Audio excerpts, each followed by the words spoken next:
ओम जी प्रणाम।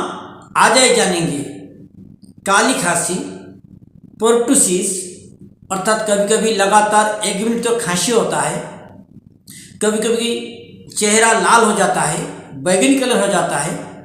इससे छुटकारा पाने के लिए चमत्कारी परीक्षित रामबाण घरेलू नुस्खे क्या है? पीपल के पत्ते, बांस के पत्ते, केले के पत्ते, अपमार्क जिसे चिरचिटा आंधी झाड़ा भी बोलते हैं उसके पत्ते, सभी को अलग अलग जला दें, भस्म करा दें। 1-1 चम्मच अर्थात 5-5 ग्राम राख पीस के कूट के शीशी में भर लें। प्रतिदिन 1 ग्राम अर्थात 1 चम्मच से 5 भाग से 1 भाग को शहद के साथ मिलाकर चाटें।